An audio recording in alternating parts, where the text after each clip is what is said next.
The Rub al-Khali, or the Empty Quarter, is a landscape that hates life. It is a sea of fire where the dunes reach heights of 800 feet and the horizon is a cruel liar. In the early 1990s, NASA satellites peered through 30 feet of scorched earth in Oman. They saw something the human eye could not: ancient tracks and a network of roads buried deep under the suffocating dunes. These sensors proved that the City of 1,000 Pillars, long dismissed as a campfire ghost story or a divine fable used to frighten the wayward, was a physical, historical place. If the data is correct, the ancient legend of Iram is a specific coordinate, and it is still waiting under the weight of 1 billion tons of sand. The old scrolls speak of the tribe of Ad and their ruler, King Shaddad. They were a people of such immense stature and intellect that they looked at the desert and saw a canvas. Shaddad decided that if God would not grant him entry into paradise, he would build it himself. Their empire was funded by the tears of the earth. They controlled the frankincense trade, managing a resin that in the ancient world was more valuable than gold.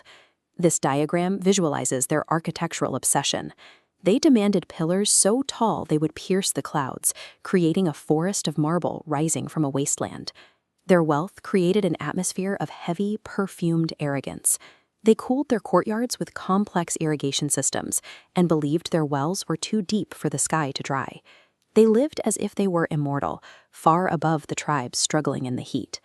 But in the desert, the line between a miracle and a tomb is as thin as a single grain of quartz. In their reach for the heavens, they neglected the reality of the ground beneath them. Then came the prophet Hud.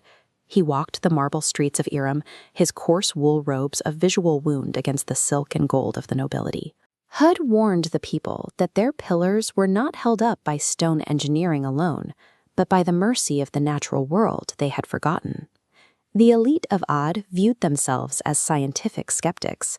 They pointed to their granaries and their sophisticated towers as proof that they had conquered the wind and harnessed the water. They simply dismissed Hud as a rambling madman. Then the rain stopped, not for a month, but for years. The gardens of Iram began to wither, turning to brittle gray skeletons as the music in the courtyards died. All their barometers of success were useless. They had measured their prosperity through architecture and trade, ignoring the catastrophic shifting of the environment around them.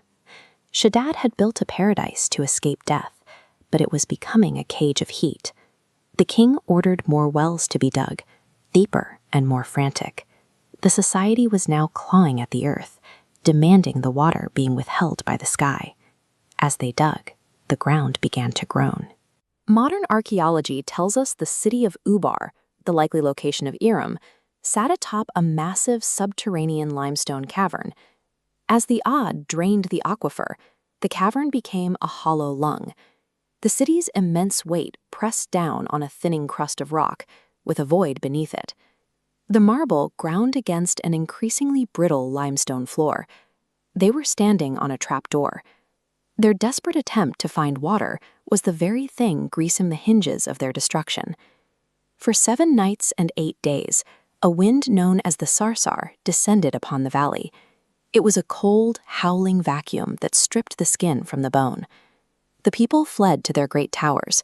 They clung to their 1,000 pillars, believing their architecture was too thick for time to crumble or for the atmosphere to break. But the earth had a final secret. Under the combined pressure of the storm and the weight of the marble, the hollowed-out ceiling gave way. In a single moment of structural failure, the 1,000 pillars snapped like dry twigs. The great gates and the king were swallowed by the earth. By morning of the 9th day, there was nothing left but a flat expanse of dunes. The silence was absolute. The desert had not just killed them, it had erased them.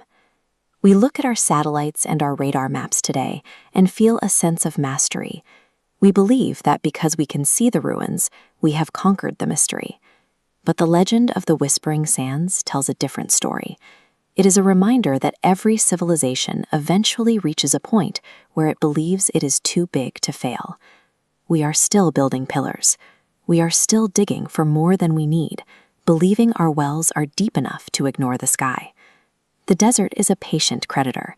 It waits for the moment when a civilization's shadow becomes longer than its soul. The sand has a very long memory, and it is never finished eating.